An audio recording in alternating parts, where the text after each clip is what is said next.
menjadi seorang muslim di Amerika ataupun di Kanada, itu 3 rukun harus kita pertahankan, ya.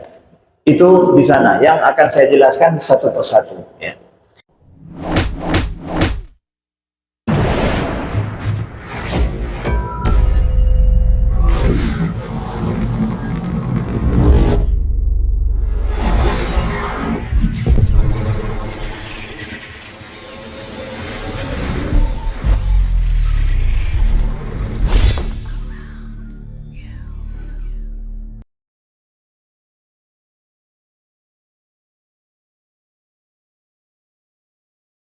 Assalamualaikum warahmatullahi wabarakatuh. Alhamdulillahirabbil alamin, hamdan yuwafi ni'amahu wa yukafi'u mazidah. Ya Rabbana lakal hamdu kama yanbaghi li jalali wajhikal karim wa 'azimi sultanik. Allahumma shalli wa sallim wa barik ala sayyidina Muhammadin wa ala alihi wa sahbihi wa sallim. Subhanaka la 'ilma lana illa ma 'allamtana innaka antal alimul hakim. اللهم علمنا ما ينفعنا وانفعنا بما علمتنا وزدنا علما.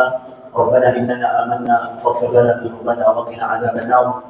ربنا لا تزغ قلوبنا بعد إذ هديتنا وهب لنا من لدنك رحمة إنك أنت الوهاب. اللهم إني أعوذ بك أن أضل أو أضل، أن أزل أو أزل، أن أذل أو أذل، أن أجهل أو يجهل علي. أما بعد. Perbincangan kita pada subuh yang berbahagia ini adalah tentang tantangan hidup muslimin di Amerika dan juga di Kanada, untuk memberikan wawasan kepada kita dan membuat perbandingan. Setidaknya walaupun kita tidak pergi ke luar negeri, kita merasakan perbandingan kehidupan menjadi seorang muslim di negeri kita dengan menjadi seorang muslim di luar negeri, terkhusus di Amerika dan di Kanada. Kondisi Islam di Amerika, kalau dalam sejarah itu sudah dimulai dari 1700-an. Pada saat ramai orang Afrika dibawa paksa ke Amerika oleh penjajah Amerika, kita katakan, diperbudak di sana. Itu banyak orang muslimin. Tapi karena mereka tidak diberikan kebebasan, sehingga Islam tidak cepat berkembang pada saat itu. Tapi pada abad ke-20, khususnya di pertengahan abad ke-20 sampai saat ini, Islam itu sangat berkembang pesat di sana. Sangat berkembang pesat di Amerika, begitu juga di Kanada. Jumlah muslimin di sana diperkirakan saat ini itu adalah sekitar 4 jutaan orang kalau di Amerika, dan hampir 2 juta kalau di Kanada. Jadi persentasenya sedikit sekali. Jadi 4 juta di Amerika itu sama dengan 1% lebih, 1, sekian. Jadi sangat minim sekali persentasenya dari jumlah penduduk Amerika yang 380-an juta. Jadi 1%. Sedangkan kalau di Kanada itu perbandingannya adalah hampir mencapai 4% daripada penduduk Kanada yang mereka sekitar 38 juta orang. Jadi terbayang sama kita hidup di sebuah negeri yang minoritas. Hidup di sebuah negeri yang minoritas. Minoritas ini tantangannya berat, apalagi di sebuah negara yang dia memiliki kekuatan dan culture yang jauh berbeda dengan Islam itu sendiri. Itu bisa dibayangkan, bagaimana menjadi hidup di komunitas dan kita di situ adalah minoritas. Kemudian kita lihat bagi seorang muslim di sana ada 3 rukun penting untuk kita mempertahankan agama kita, mempertahankan identitas kita untuk tinggal di negeri minoritas seperti ini. Ini hampir sama kasusnya di Amerika, begitu juga di Kanada. Itu mirip sekali.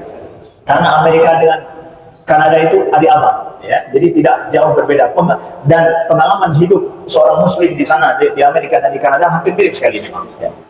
Jadi saya pernah membuat permisalan begini. Kalau sebuah meja biasanya itu ada 4 tiangnya, maka menjadi seorang muslim di Amerika ataupun di Kanada itu 3 rukun harus kita pertahankan.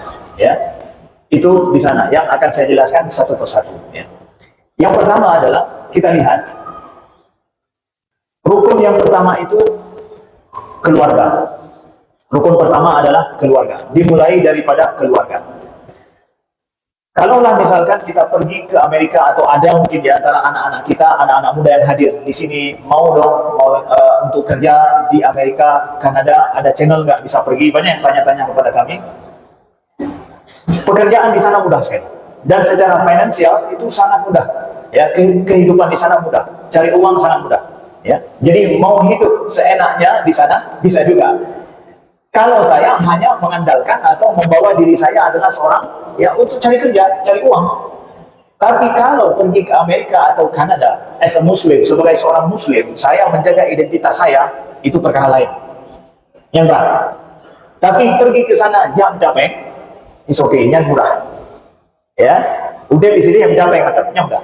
Tapi orang dia udah di sini, tanya saja ini, kita berangkat ke sana sebagai Muslim dan menjaga identitas Muslim, itu lain cerita lagi. Ini tantangannya kan. Pertama kita lihat dengan sisi keluarga dulu.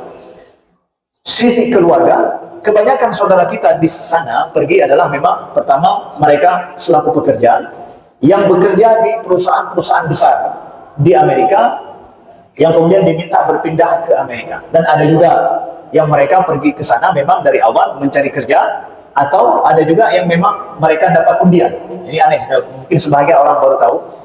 Kalau Amerika itu setiap tahun mereka ada buat undian. Kalau kita mendaftar di kedutaannya, itu kita bisa dapat nomor undian dan bisa menjadi warga negara di sana secara cuma-cuma. Daftar mana kena gede, kena tinggal gede, daftar pertama malamnya, setiap tahun diundi. Tiba-tiba biasa-biasa mendong, walaupun hanya bahasa Inggris sekalipun, nggak bisa bahasa Inggris, tapi bisa karena dapat undian. Ada juga banyak saudara kita yang dapat seperti itu. Tapi kalau pernah order sebelahnya, tapi nanti ngoile. Jadi nanti ngoile tantangan gimana baru kemudian daftar. Tantangan dari sisi keluarga yang pertama. Ya. Keluarga yang pertama adalah dari sisi suami istri. Ya. Hidup di sana mencari seorang pasangan hidup, suami yang Islam, istri yang Muslim. Ini tantangan yang berat. Kenapa? Saya mendengarkan langsung dari saudara kita di sana, ketika anak mereka mulai umur sudah bisa menikah, mereka mencari seorang Muslim yang baik untuk berkeluarga berat. Jangankan mencari yang Muslim yang baik, Muslim saja kadang susah. Muslim kadang dicuci, asaina, ya. Itu susah juga. Kenapa? Pergaulan anak-anak di sana, pergaulan orang-orang di sana adalah kebanyakannya dengan non-Muslim. Maka orang tua di sana sangat khawatir kalau seandainya anak-anak mereka itu kepincut hatinya dengan mentawali berbuat. Galak kesimpulan, yang simpulannya ateis, yang simpulan itu tidak ada agama. Dan itu di mana-mana pergaulan adalah dengan orang non-Muslim. Kalau mereka menikah sampai dengan itu rincian dan mohon, anak ya. Jangankan mencari Muslim yang baik, Muslim saja kadang sulit. Ini menjadi kekhawatiran berat setiap orang tua di sana. Dari sisi keluarga. Kemudian dari sisi yang lain, anak-anak terjaga Islamnya itu adalah gara-gara orang tua. Kalau orang tuanya tidak menampakkan identitas Islamnya dengan baik, maka anak akan tidak mengenal Islam sama sekali. Jadi orang tua betul-betul sangat menjadi berperan penting bagi anaknya. Berbeda dengan kita di sini, orang tua mungkin agak sedikit kurang mau masjid handro, tapi anak-anak dapat kawan, ada sekolah, ada guru yang mengantarkan mereka sampai ke masjid. Tapi di sana belum tentu. Anak-anak di sana hanya mengenal Islam dari orang tuanya. Kalau orang tua tidak betul-betul memerankan diri selaku seorang Muslim, punya identitas, punya kebiasaan, punya adab, punya etika, akhlak yang berbeda dengan dunia luar, maka mana anak tidak tahu Islam itu seperti apa. Mereka tidak kenal Islam dan tidak merasa perlu untuk beragama. Jadi orang tua menjadi benteng pertama, ya, untuk menjaga Islam di sana, dan itu diakui oleh semua orang yang alhamdulillah kami jumpai dan kami tanya, karena kami suka bertanya melihat bagaimana kondisi yang mereka hadapi. Itu dari sisi keluarga. Kemudian sisi yang lain dalam keluarga juga hampir ini diakui oleh mereka, saudara-saudara kita Muslim yang tinggal di sana, adalah untuk membesarkan dan mendidik anak selaku Muslim yang baik. Ini tantangannya besar. Bagaimana itu? Ada sebuah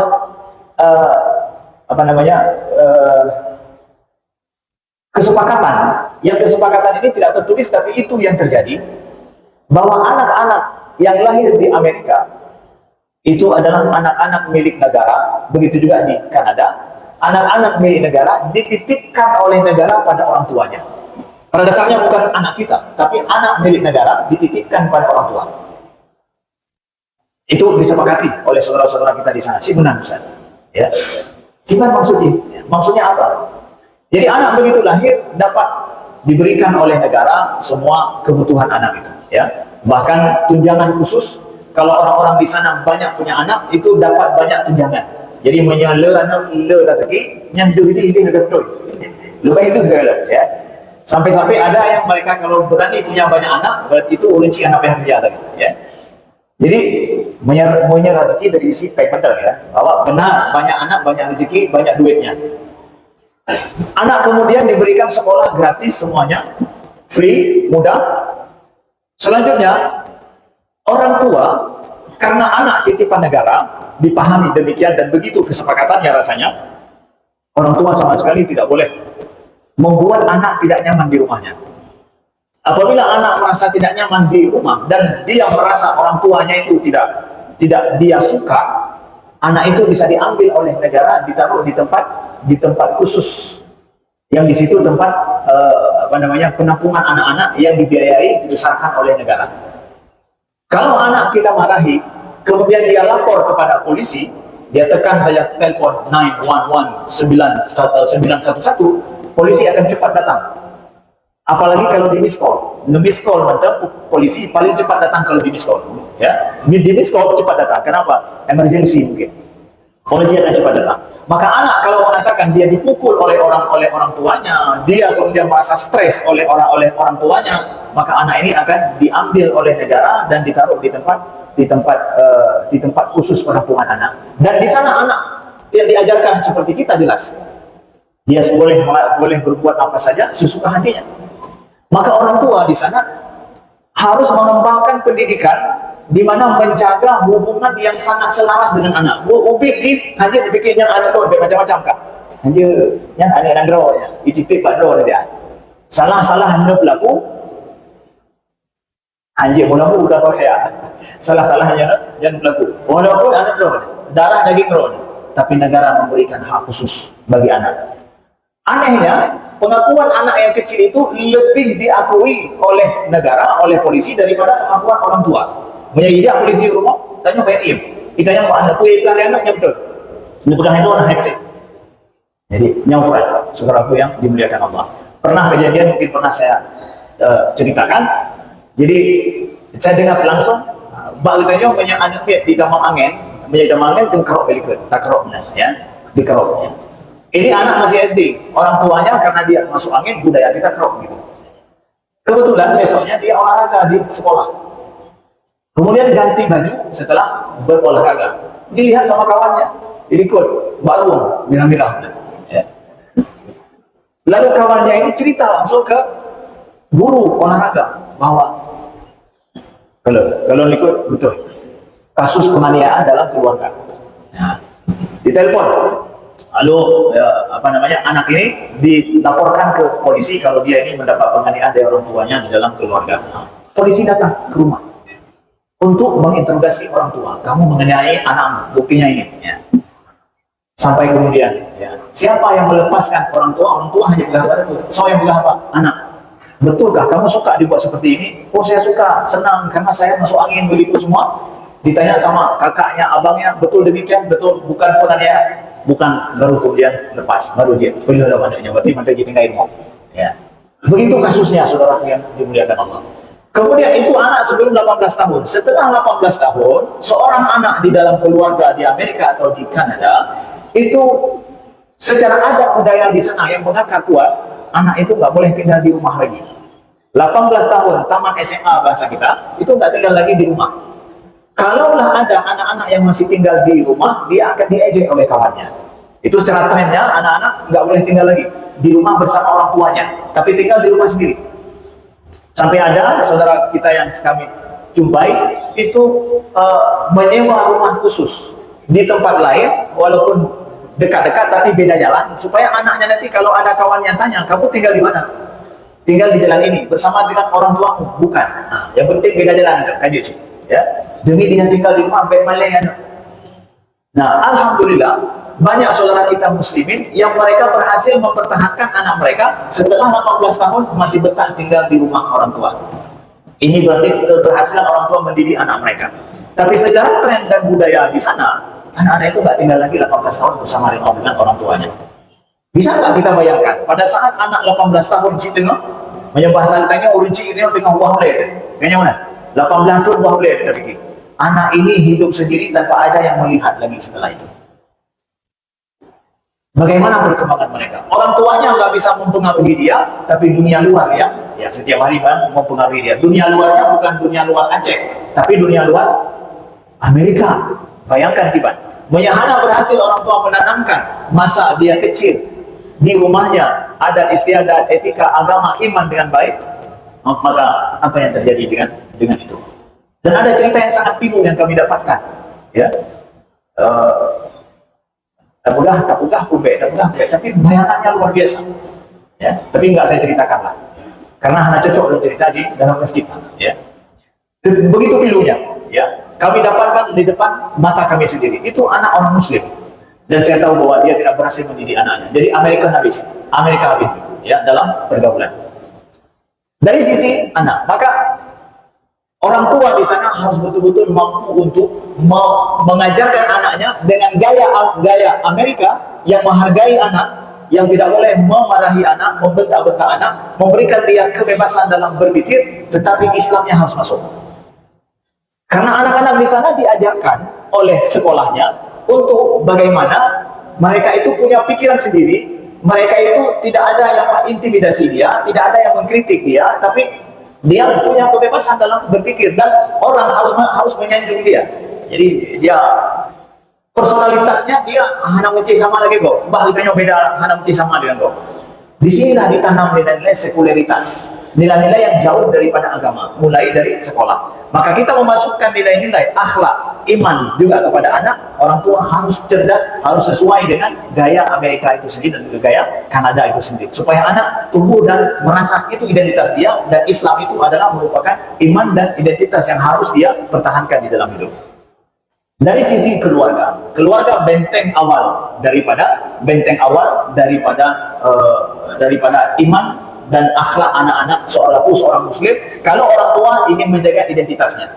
Kalau tidak, Bapak bisa bayangkan, anak ditanya tajak kedih Islam, sampai kita saja, anak kita tidak ada lagi Islam. Ini generasi second generation bahasanya di sana, second generation muslimin di sana, itu betul-betul dalam tanda kutip, pada kemampuan orang tua dalam mendidik. Ini sisi daripada keluarga. Selanjutnya adalah tantangan yang kedua yang menjadi rukun mempertahankan identitas Islam di sana adalah sekolah. Ya, setelah keluarga, sekolah. Sekolah ini free. Kalau ingin sekolah yang free dulu, sekolah public school, sekolah negeri yang free dulu. Hanya yang payah bayu. Jadi makan siang gratis, makan dumpunya kah? Karena ini, ya. Yang bertanya insya Allah kah? Gratis juga. Makan siang gratis sesuai dengan janji Bapak Presiden. Kalau Presiden nggak boleh ingkar janji, ya. Makan siang gratis, ya. Kita tuntut, ya, sampai ke mahkamah, ya. Ya. Kalau ingkar janji. Nah, sekolah senyaman mungkin. Sekolah itu nyamannya bukan main dibuat, free lagi. Tetapi masalahnya apa? Pada kurikulum sekolah. Kurikulum sekolah di sana, anak-anak seperti saya sampaikan tadi, mereka diajak untuk bebas memiliki pendapat walau berbeda dengan orang tuanya, berbeda dengan kebanyakan yang orang pahami. Itu disanjung, nggak boleh anak-anak untuk diintimidasi atau mereka dikatakan oh nggak boleh begitu. Kemudian toleransi kepada yang lain. Ketika mereka melihat ada, misalkan, ya, ini kurikulumnya juga kurikulum di situ masuk LGBT, ya. Ketika mereka melihat ada kawan-kawannya yang LGBT, mereka diajarkan untuk toleransi, itu hak mereka untuk memilih hidup seperti itu. Sebagaimana hak kita menjadi seorang muslim. Nah, ini. Itu diajarkan dulu gitu, toleransi. Jadi jangan merasa heran kalau ada kawan-kawanmu itu yang LGBT. Kenapa? Itu hak dia untuk memilih hidup begitu. Kamu juga punya hak untuk hidup selaku seorang muslim. Jadi si anak ini tidak bisa untuk mendebat atau mengatakan mau pilihan hidupmu memilih LGBT itu salah. Hanya benar, itu kan toleransi dia. Itu tahap awal di SD diajarkan itu. Untuk mereka melihat kawan-kawannya yang seperti itu hak mereka. Itu sudah gencar diajarkan, bahkan di Kanada lebih gencar lagi diajarkan kurikulum LGBT itu. Sehingga anak-anak SD yang dia itu berperilaku anak agam pakai lip, kemudian baju si tengah agam si tengahnya, maka itu si tengah agam si tengah itu hak anak-anak, orang tua nggak boleh untuk melarang, nggak boleh melarang. Anak-anak dia lihat kawan-kawannya seperti itu, itu udah berhaino, nggak boleh, itu bukan identitas kita. Saya lihat kawan banyak seperti itu, ada mereka naik kiban konji, kiban biasa, ya sudah dia ikut. Orang tua bagaimana meyakinkan anak identitasmu bukan itu? Dia lihat sama kawan-kawannya di sekolah seperti itu. Pernah ada orang tua di Kanada itu anaknya seperti itu, lalu kemudian dia mendatangi sekolah, melihat ada perubahan dari sisi penampilan anaknya. Dia tidak suka itu. Saya tidak suka anak saya seperti itu. Maka datang kelompok LGBT rayon tempatnya. Jadi awalnya rayon Roy kerja khusus.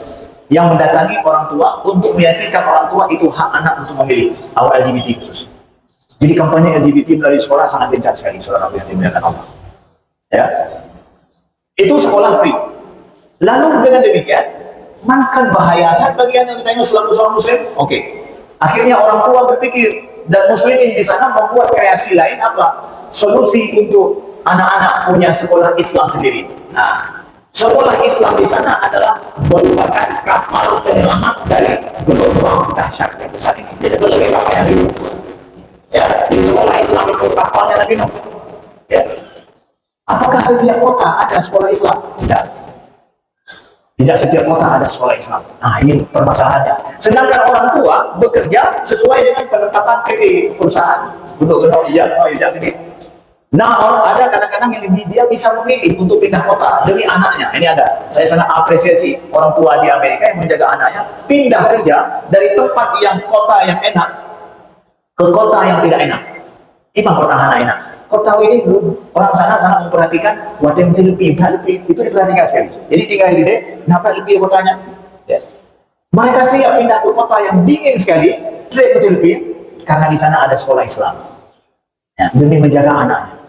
Sekolah Islam sangat favorit di sana, tetapi sedikit tidak banyak sekolah Islam. Saudara yang dimuliakan Allah. Kalau mereka ada sekolah Islam, itu indahnya luar biasa. Jadi anak usia golong mantan banyak daftar lebih pakai antrian banyak. Tidak mudah. Sekolah public school free, sekolah Islam sedikit, bayarnya mahal. Mahal tidak bagi. Kalau makna mahal betul-betul mahal. Kenapa sekolah Islam mahal? Memangnya mereka cari duit. Sekolah itu punya hanya dapat Imam Hado adanya. Di sana ada aturan khusus. Gaji guru harus sesuai standar. Dan guru betul-betul menjadi guru saja di tempat itu. Bayangkan di sekolah membiayai guru untuk tinggal di Amerika. Perlu bayar juga. Dan itu sekolah swasta. Mahal sekali. Tidak semua karena orang tua sanggup menyekolahkan anaknya di situ. Sekolah adalah itu rukun yang kedua untuk mempertahankan identitas anak. Setelah itu yang ketiga adalah masjid. Nah, bagi identitas orang Muslim di sana itu sangat terjaga dengan masjid. Masjid itu betul-betul adalah Islamic Center-nya. Mau cari Islam itu kita dapatkan di masjid. Minta Islam nyana di masjid. Di luar masjid hanya itu kalau Islam kan. Paling kita dapatkan muslimah-muslimah yang pakai hijab. Tetapi masjid adalah tempat di mana perwakilan dan penampakan Islam di Amerika itu. Kalau kita di Aceh mau di luar masjid kita dapatkan Islam. Orang-orang ya kita dapatkan kemana-mana kita pergi Muslim. Ada salamnya, kemudian akhlak etikanya semua ya. Kalau di sana enggak, hanya di masjid kita dapatkan. Nah, perkembangan masjid, kabar gembiranya, perkembangan masjid ini sangat pesat.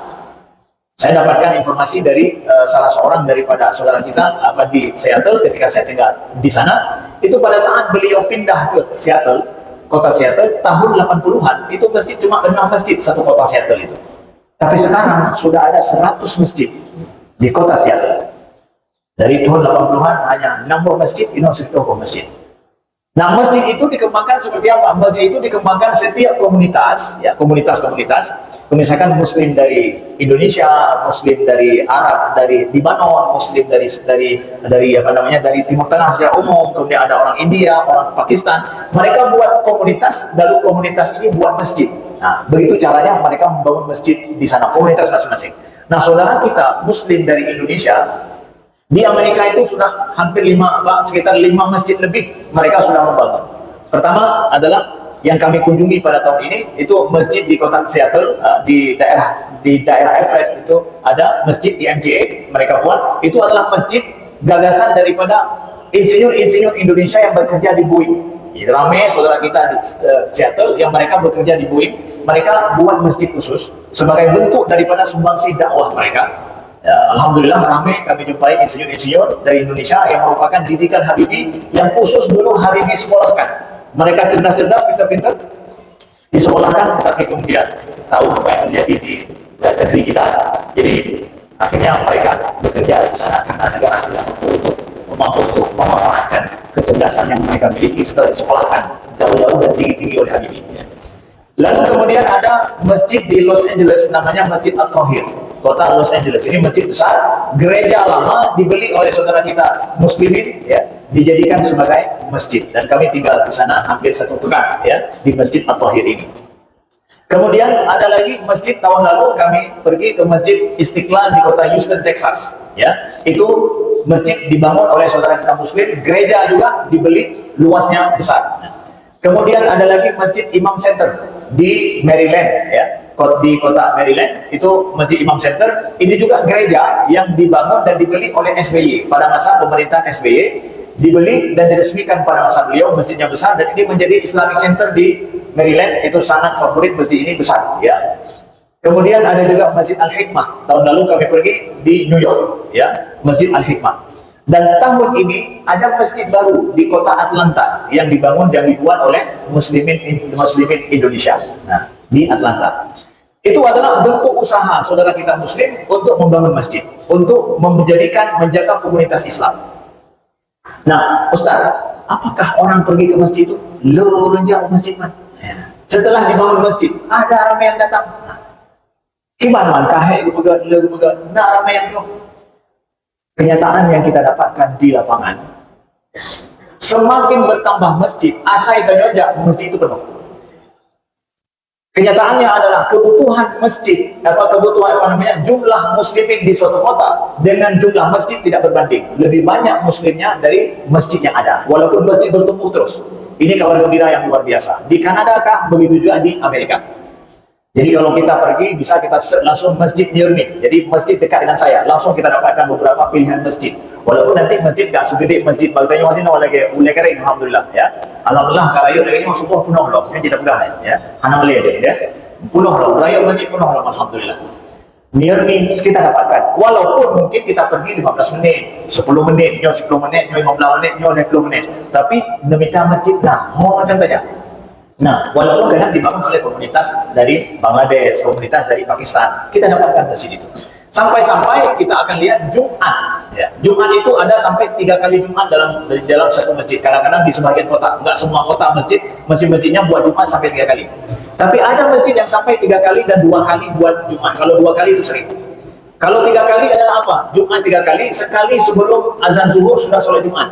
Sebelum waktu zuhur sudah sholat Jumat. Ada kemudian 2 kali shift Jumat setelah zuhur. Maksudnya gimana, Bu? Di sana ada Jumatnya sebelum zuhur, sebelum waktu zuhur, ada masjid yang seperti itu karena mempertimbangkan ada muslim-muslim yang bekerja, mereka itu istirahat tapi waktu zuhur belum masuk. Punya seandainya urunya hana Jumat segala doh, maka kata hana Jumat juga. Hanya lagi ini pada tempat kerja harus Jumat hana. Waktu break makan minum, nah itulah bisa mereka pergi ke masjid. Nah ada saudara kita breaknya itu sebelum Jumat, sebelum bangun. Kadang luhur kan pindah-pindah waktu, ya. Pindah waktu. Kadang setengah 2 zuhur di sana. Sedangkan break mereka jam 12. Inau juga demam, ya. Mansah itu Jumat itu dulu, ya bagian juga kan. Nasah Jumat itu dulu, ya. Dia pegang hanasah, kapan nak urunya? Sampai hari Jumat, ya. Jadi diambil oleh ulama di sana, yaitu pendapat dalam mazhab Imam Hambali, ya, Imam Ahmad Ibn Hanbal. Imam Ahmad Ibn Hanbal salah satu pendapat beliau adalah ya dalam mazhab ini itu ada pendapat yang Jumat itu dimulai setelah waktu duha. Yang mengerjakan Jumat setelah waktu duha itu sudah dianggap Jumatnya sah. Diambil pendapat ini walaupun tidak masyhur. Kenapa? Kebutuhan seperti itu. Lalu ada Jumat setelah azan zuhur, 2 kali Jumat. Jadi kadang 2 khatib, 2 imam, ya, atau 2 khatib dalam biro masuk masjid. Jadi tukar-tukar 1 jam masuk Jumat yang sholat Jumat, kemudian setelah itu keluar terus masuk saf, ya, masuk jamaah yang lain. karena kebutuhan mereka menunjukkan bahwa jumlah daripada muslimin di suatu kota lebih besar daripada lebih banyak daripada jumlah masjid yang ada di kota itu. Nah, masjid ini artinya apa? Masjid ini orang-orang yang menjaga identitas keislamannya mesti sampai ke masjid. Makanya ada satu kaidah yang saya temukan di sana, saudara-saudara kita yang punya saudara di Amerika atau di Kanada, even mungkin di Eropa juga, ya kan? Kalau mau tahu saudara kita ini akan balik ke Aceh atau masih urang Aceh atau Hanang, tanya untuk. Kuncinya adalah masjid itu yang tahu nomor. Setelah itu tanya lagi, imamnya siapa? Nang duri imam masjidnya. Nyahana duri yang berarti hana boleh. Ya. Nyahana duri, ya. Nyahana boleh. Kama Amerika itu. Ya, masjid ada tu. Nyahana tu masjid Islam tu ada tu. Kita tahu Anda banyak muslim ketika ke masjid. Dan alhamdulillah ramai, subuh juga ramai di masjid. Walaupun masjid kecil, saya pergi di kota Denver pada saat saya pergi masih salju, itu masjidnya kecil, bacot masjid saya ubit ya. Komunitas muslim di kota kecil itu sedikit. Subuh saya pergi sholat subuh karena memang di waktu kita makan sahur, setelah itu pergi walaupun 30 menit perjalanan dari rumah ke masjid itu, 30 menit atau tinggi lewat ya. Jadi penuh. Ramai ya, subuh orang lebih ramai yang bilang mengati kepada datang ke masjid. Sehingga pengakuan saudara kita muslimin di sini yang tidak dari Indonesia, mereka ada yang di Indonesia nggak tahu apa-apa tentang Islam, terus gede baru cedol, karena semangat orang muslimin di sana yang luar biasa. Preman ada ya juga, lun ustaz di kota Medan preman lun, terus kenal aja ke pengurus masjid, ya itu, ya. Alhamdulillah saya dapat hidayah justru di Amerika, ya bagi mereka yang menjaga circle dan pergaulannya. Terakhir dalam poin yang terakhir ingin kami sampaikan, ini mungkin sedikit oleh-oleh kepada anak-anak muda kita di sini. Dan juga memperbaiki sedikit pandangan kita orang tua untuk masa depan. Alhamdulillah kami pergi ke beberapa perusahaan besar di Amerika yang terkenal, yaitu ada Google, ada Amazon, kemudian Boeing tentunya juga, dan adalah Microsoft. Ya. Kenapa bisa pergi ke sini? Karena ada orang dalam. Ya. Ada orang dalam saudara kita jamaah pengurus yang mereka aktif di masjid dan membawa kami bekerja di Microsoft, bekerja di Boeing, bekerja di Google juga. Apa perbincangan yang kami diskusikan dan mereka sampaikan kepada kami adalah ini kedepannya seperti apa, ya. Jadi kota Seattle saya banyak dapat pengalaman ini karena kota Seattle 4 perusahaan besar ini headquarternya itu di kota Seattle. Boeing itu di kota Seattle. Kemudian Microsoft tuh Bill Gates rumahnya dan gampung di Urinci di Cina. Jadi perusahaannya di kota Seattle. Jadi perusahaan besar headquarter daripada Microsoft itu di Seattle. Begitu juga dengan Amazon. Bezos itu dia rumahnya dan tempatnya itu di situ. Google juga membuka cabang besarnya di Seattle. Ada beberapa poin, ya. Saudara-saudara kita yang tinggal di Seattle secara umum, itu yang tinggal di kota itu orang-orang high educated men. Jadi betul-betul orang punya pendidikan tinggi karena bekerja di 4 perusahaan besar dunia ini. Nah, mereka yang kerja di situ, ya, punya gaji besar. Alhamdulillah, punya gaji besar. Akhirnya apa? Kota Seattle ini berubah dari orang-orang pribumi, orang-orang pribumi dan orang-orang yang awal tinggal di sini. Itu mereka tidak sanggup lagi tinggal di kota Seattle, harus pindah ke kota pinggir. Kenapa? Kota Seattle terlalu mahal sudah. Karena yang tinggal di situ orang-orang dari luar seluruh dunia yang cerdas-cerdas dikumpulkan kerja di perusahaan-perusahaan ini. Akhirnya mereka tinggal di kota ini dengan betul-betul mahal, kehidupan yang mahal. Orang pribumi akhirnya orang yang asal awal tinggal di situ harus pinggir ke samping. Hati nilai kotanya gitu. Ini perlu kita pahami.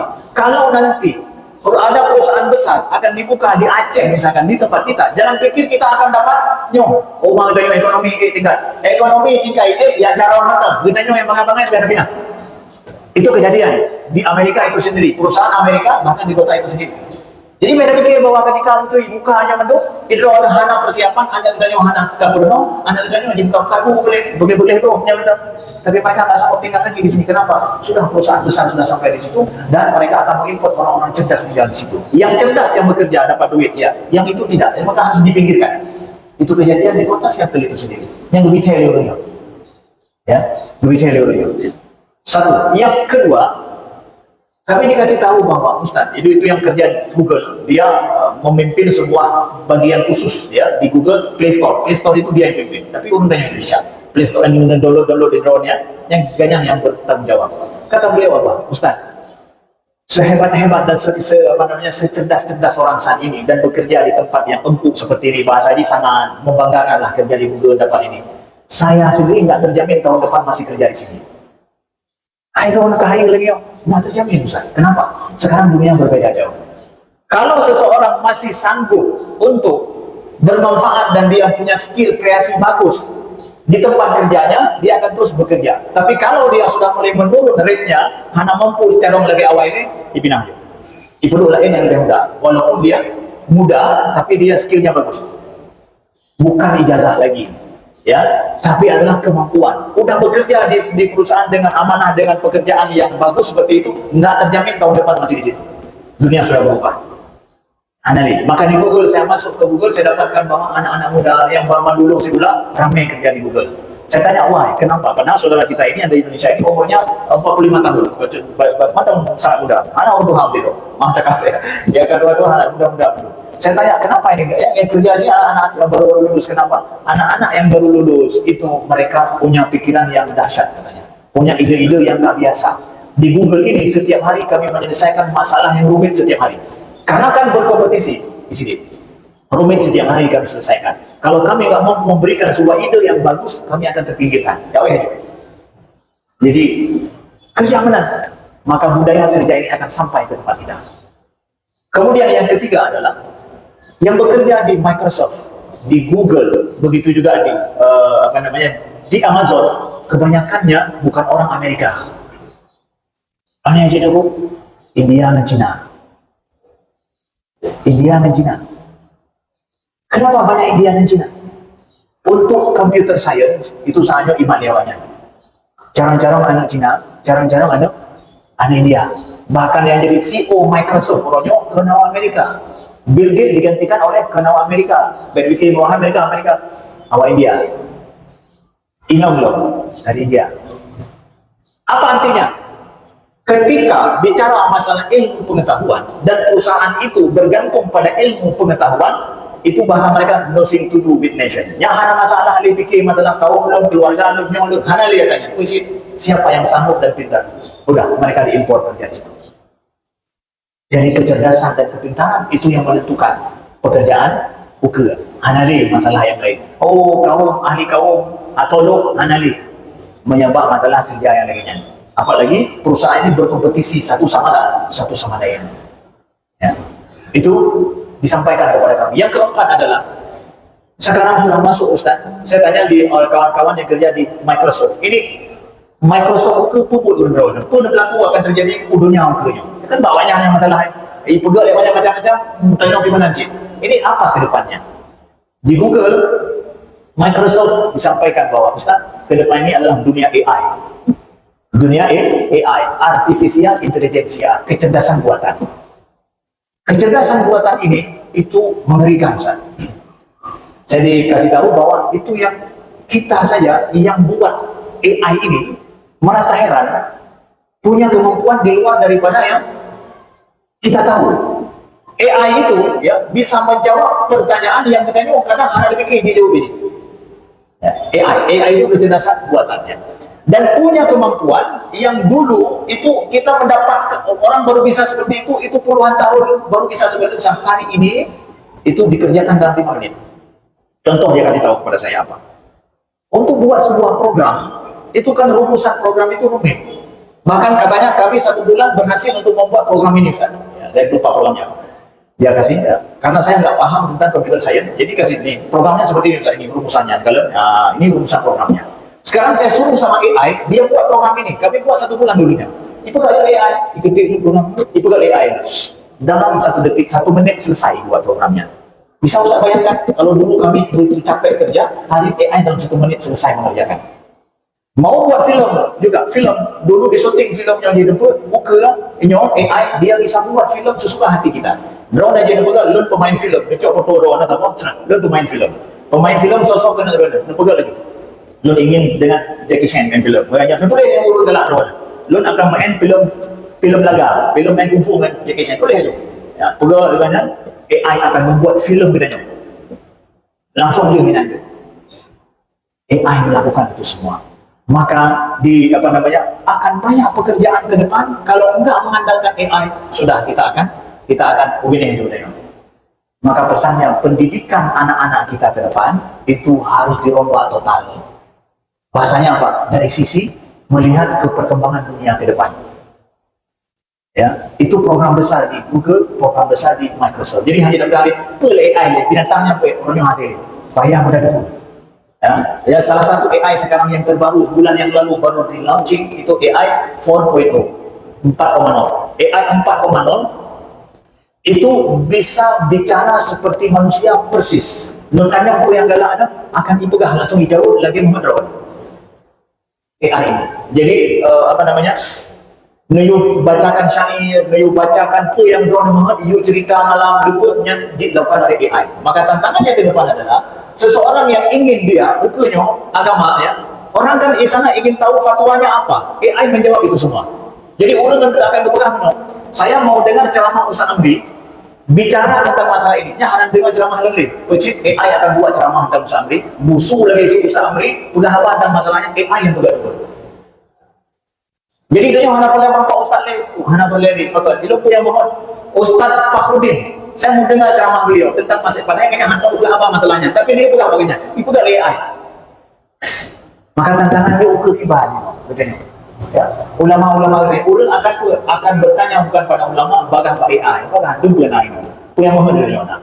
Malam berlena orang cerita bumangat cerita lagi nenek lur dia ya lu dengar cerita nenek dia ya, cerita tentang masalah AI akan menceritakan dengan lantunan yang bagus sekali, musik juga seperti itu, semua akan seperti itu. Dalam 10 tahun yang akan datang kita akan melihat itu semua. Itu sedang dikembangkan sekarang dan sudah mulai bisa ini. Salah satu co-pilot dia download download di Play Store, namanya co-pilot, co-pilot itu punya daripada Microsoft ya, download di sini dan tanya aku yang galak ipegah aku yang mengajin dan akan galak luar biasa sampai dia tulis maaf cakap ada pegainan siapa Ustaz Amri ibu aja saya manduk dan sekarang sedang di Microsoft. Itu perlu dilihat iman